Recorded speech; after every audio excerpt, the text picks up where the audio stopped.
TikTok ID যে দিবি টিকটকের মেয়ে গো আমি বিশ্বাস করা হয়নি যে রম জেউরে হং না মেয়া তুই তোর দিমুই না সর তুই সর হ্যাঁ ভাই রাগ করস কে তোর কি আমাকে রাগ করার কোনো কথা কইলাম দে আমি তো ভাই চাইবারি নিস তোর কাছ থেকে ক আইডির নাম ক আচ্ছা উঠে লেখ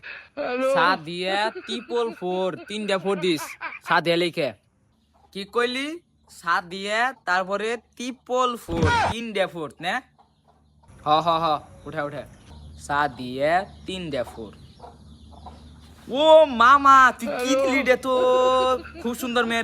এত কথা কস না বেচ্চা পড়া গা যা এসে থাক আমি যাই গে যে বেতে যা দিকে পড়াই গে মেসেজ দিলে রিপ্লাই দিবই নি শয়তানের টেন থেকে তো নাম্বার আনলাম দেখি মেসেজ দেই লিখে দেই হাই ও মেয়েটা তো কোনো ইটি দিবা নেই খালি কইছে কেরা তুই পট পানো নেই কোনো কিছু করবার নেই শয়তান রে ফোন দেই ও আবার মেয়েটা পড়ে দিয়ারি